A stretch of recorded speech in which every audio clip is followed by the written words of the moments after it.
Parti, bonne émission.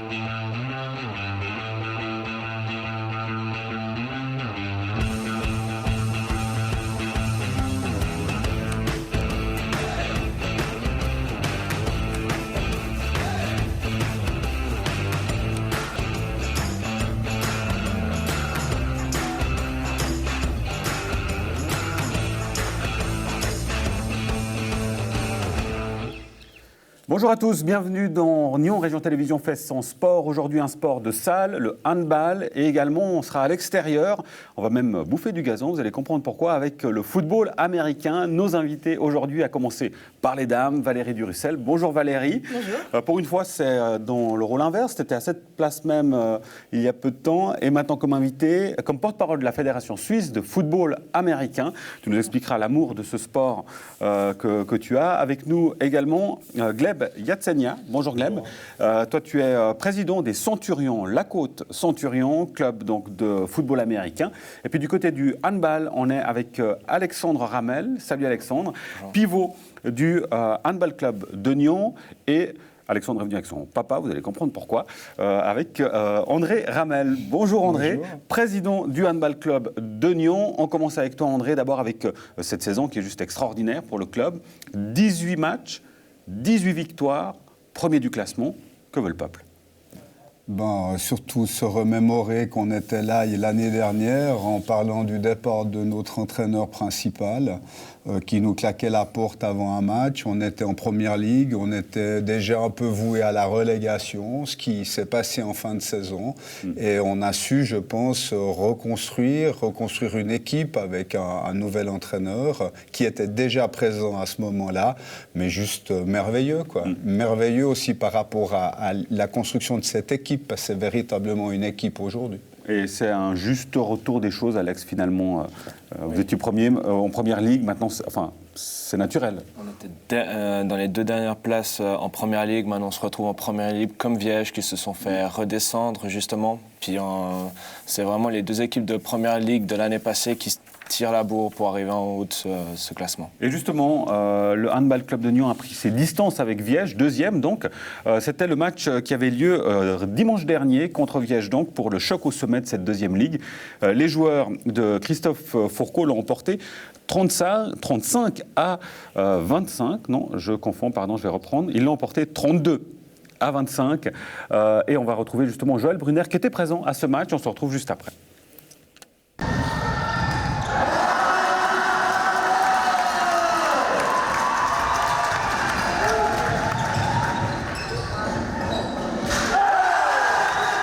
On a fait une grosse première mi-temps où on a été au taquet pendant toutes les 30 minutes. On a déroulé ce qu'on avait prévu donc depuis quelques semaines, c'est-à-dire une grosse défense, des arrêts de gardien, engagement rapide, contre-attaque, montée de balle. En fait, ce qu'on ne voulait pas, c'était lutter sur le petit espace, donc autour des 9 mètres, autour des 6 mètres contre eux, parce que voilà, on leur rend tous 10 kilos, quelques centimètres. Donc si on ne cavale pas, si on ne met pas d'intensité, si on n'est pas percutant sur les duels, on aurait eu beaucoup de mal.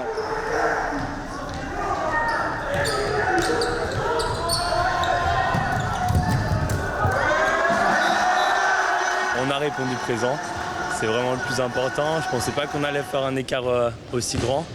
Donc c'est vraiment une bonne chose de faite. Et voilà, on est rentré dès le début dans le match. C'est ce qui nous manquait souvent sur les autres rencontres. Donc c'était le principal. Et après, on a pu vraiment gérer tout au long de la rencontre, garder l'intensité et réussir à faire cet écart. L'objectif, c'était de jamais leur faire croire que c'était possible de prendre des points chez nous. Donc vraiment de jouer comme un leader, puisqu'ils avaient perdu des points il y a 2 semaines. Vraiment de leur montrer qu'on était les leaders, qu'on allait les accueillir comme des leaders. Donc c'est-à-dire défense assez agressive, en étant très très propre, sans faire de grosses fautes. Et puis enchaîner, changement de statut sur le grand espace. Et on voulait vraiment faire ce match-là pour pas rentrer dans un duel physique où avec leur morphologie, on aurait perdu dans tous les cas. Je pensais pas que ça allait être aussi simple, entre guillemets. Ce qui était convenu, c'était grosse défense pour après monter les ballons tout au long du match, vu que nous on a une équipe quand même plus jeune qu'eux. On savait que physiquement on allait être au-dessus si on cavalait, comme on dit, l'entraîneur aime bien le dire, si on cavale tout au long du match. Et ça a payé, grosse défense. On était au contre pour que les gardiens fassent les parades aussi derrière. Donc ouais, la tactique a vraiment bien fonctionné et c'est pour ça qu'il y a cet écart à la fin, je pense. Ils étaient un peu favoris dans l'histoire puisque c'est un club qui a recruté 3 joueurs polonais qui ont une expérience vraiment sur du long terme, sur de la première ligue, donc le niveau au-dessus.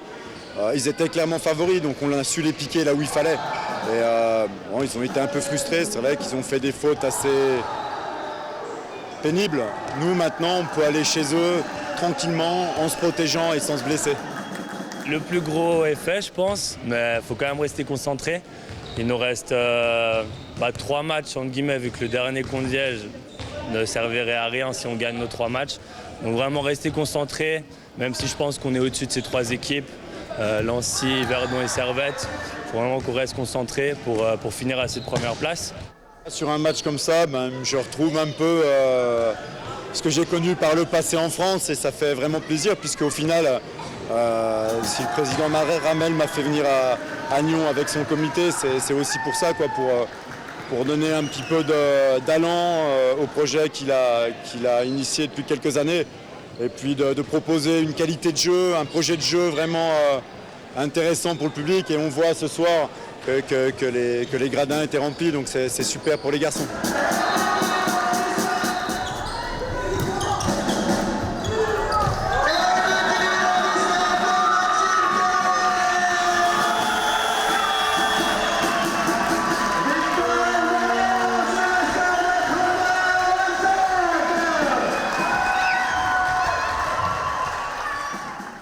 Voilà, sacrée ambiance donc pour ce match contre Viège dimanche dernier. On le voit, André, aussi à travers le petit bisou qui a été fait à l'entraîneur. Il y a une magnifique ambiance au sein de l'équipe. Ce dont tu parlais tout à l'heure par rapport à la saison dernière, ça semble être loin derrière. Tout à fait. Nous, on a voulu reconstruire. C'est donc un des 2 joueurs vient de l'extérieur. C'est un de nos renforts, qui était Greg, qui a été interviewé. Il vient de Chenois. Il fait ses études à Lausanne. On peut bénéficier actuellement de lui, de ses services, grâce aussi aux discussions qu'on a entre les clubs pour essayer de construire quelque chose. Chenois actuellement évolue en Ligue nationale B. Il n'y a pas forcément toujours de la place pour tout le monde.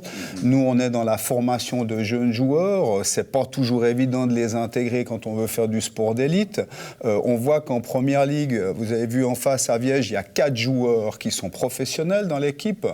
Je veux dire, nous, on ne veut pas rentrer là-dedans, on veut rentrer vraiment dans la formation du jeune joueur, on veut vraiment arriver à les amener au meilleur niveau. Et nous, on a dit, la première ligue nous paraît vraiment le niveau en bénévole, en jeune, qui est possible à atteindre. Et la composition justement de l'équipe de Viège, ce dont tu fais référence maintenant avec ces joueurs extérieurs, Alex, c'est peut-être ça qui explique aussi la surprise de Greg quand il dit on est presque surpris de cette victoire avec cette différence. Et déjà, l'échauffement, quand on regarde l'équipe adverse ou on regarde les gabarits qui puissent se trouver, dans notre équipe à nous, on a quelques joueurs qui sont assez grands, mais la plupart font 1m80, donc pas spécialement grands pour le handball. L'équipe de Viège, au contraire, ils ont beaucoup de joueurs qui ont bien 10 cm et 15 cm de plus. Donc sur le papier, effectivement... gabarits, ils sont devant nous. Après, on a beaucoup de joueurs, on peut beaucoup changer les joueurs, contrairement à Viège qui ont quand même des joueurs qui sont omniprésents sur le terrain. Puis nous, on a toute l'équipe qui suit derrière, on a vachement une bonne entente. On est bien fondé au niveau de l'équipe et puis c'est comme ça qu'on avance. Valérie, est-ce que je me trompe si je dis que le gabarit dont parle Alex justement des joueurs de handball, le jeu du handball, il n'est pas assez puissant à ton goût? Pas assez puissant. On parle de handball. On parle du handball. Moi, le handball, je trouve génial aussi. Forcément, c'est pas pas forcément génial, mais il y a peut-être moins ce choc que l'on peut retrouver au football américain. C'est pas tout à fait le même jeu, effectivement. Alors, dis-moi, qu'est-ce qui t'a amené dans ce monde, dans cet univers? C'est du pur hasard. C'est-à-dire qu'on m'a envoyé à l'époque pour le journal La Côte couvrir la Côte Centurion. Et je ne savais même pas qu'il y avait du foot américain en Suisse, pour dire complètement la vérité. Et je suis arrivée, je me suis dit, bon, ça sera certainement la première et la dernière fois que je verrai ça, tu serres les dents, ça ira bien. Et je suis tombée sur une équipe tellement sympa. Ils ont fait tellement d'efforts pour m'aider à comprendre, ils ont répété les choses, ils ont été vraiment cool. Et je me suis dit, on ne peut pas laisser une équipe comme ça sans sans intérêt. Donc je me suis dit, tout ce que je peux faire pour eux, je le ferai. Donc voilà. Gleb, la côte Centurion, c'est des vrais dragueurs, quoi. Voilà, en effet.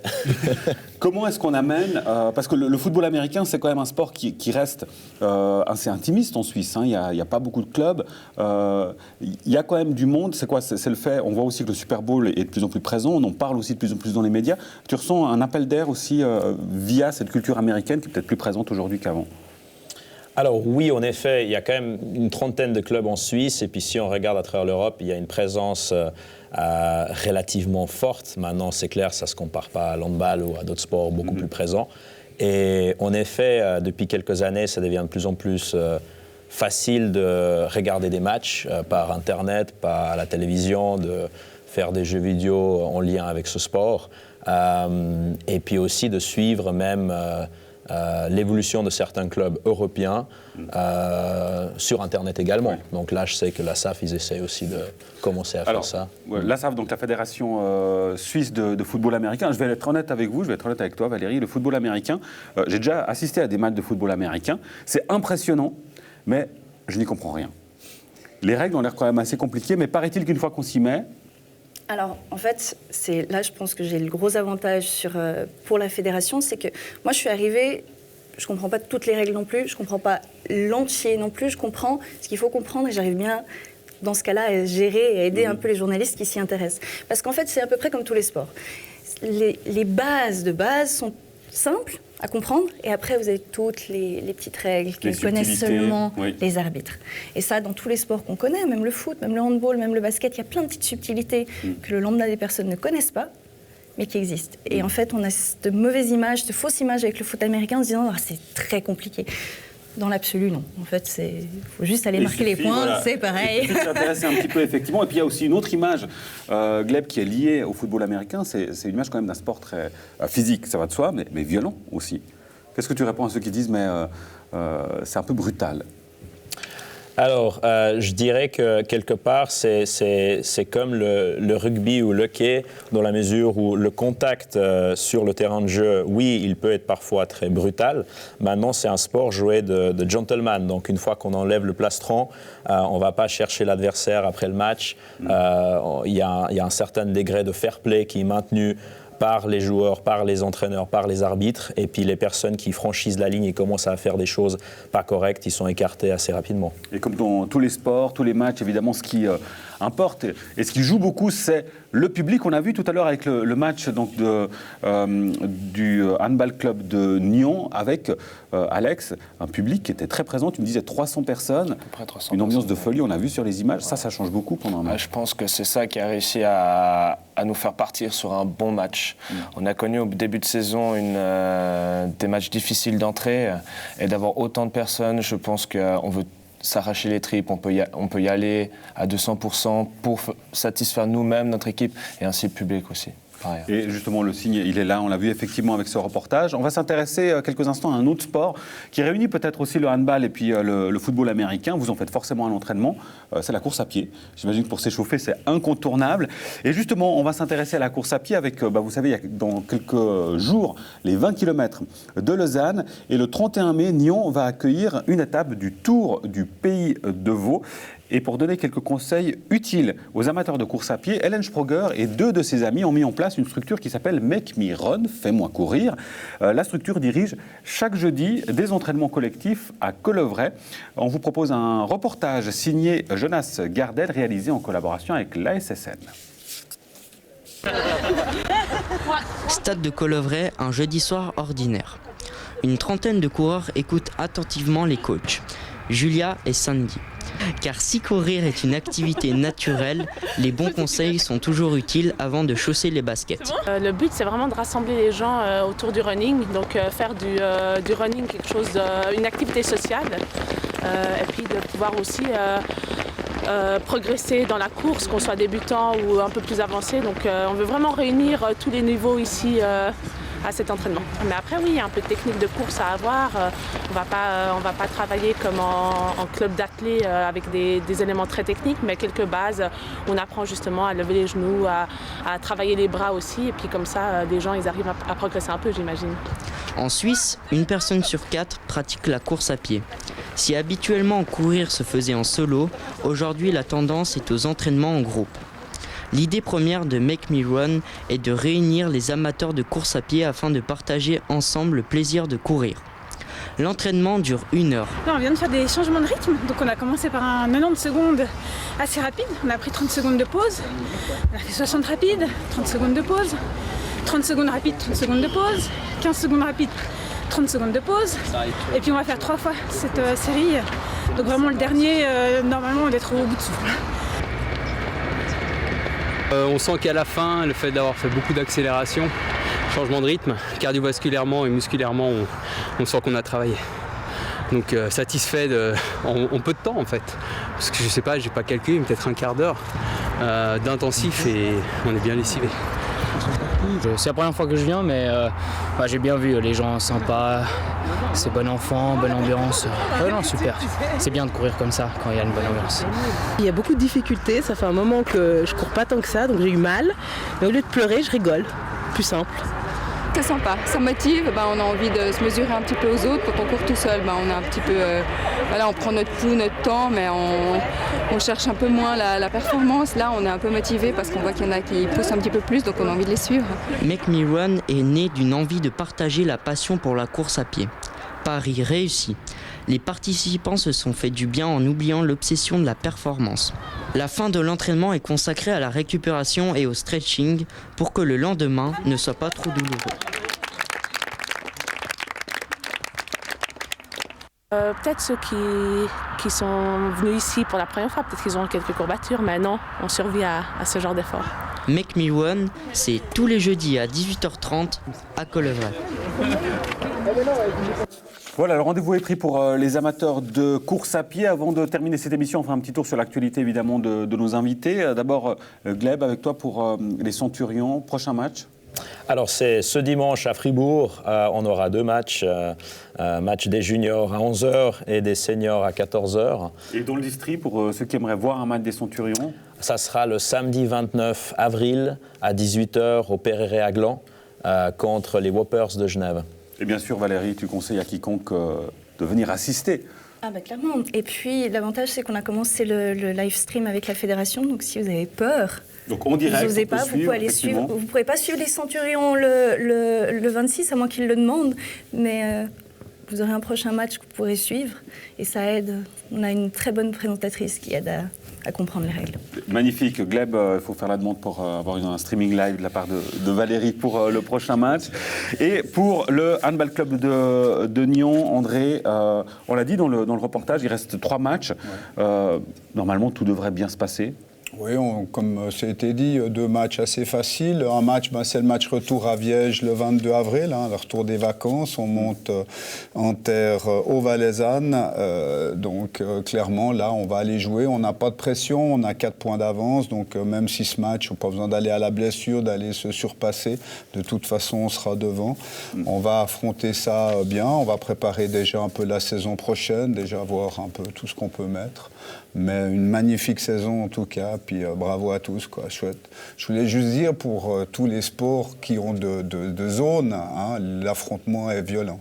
Ceux qui ont pu voir les championnats du monde de handball, les bébés font 120 kilos qui sautent à 1m50 de haut. Donc juste pour dire, quand voilà, je parle juste des sports de zone où vraiment au handball, ça s'est beaucoup durci par rapport à ces affrontements-là. Voilà. Merci beaucoup, bon courage, bonne chance et bonne victoire, on l'espère pour la suite. Et puis, vous le savez, les têtes intelligentes se protègent. Moi, je vais essayer de me protéger parce qu'il me faut un petit peu peur. Par contre, je ne vais pas mettre le protège-dents. Il n'a pas été désinfecté. Ah non, attendez, hop. Voilà, merci beaucoup. On se retrouve dans 2 semaines après les vacances de Pâques. Ça sent pas très bon là-dedans. Allez, à bientôt, ciao.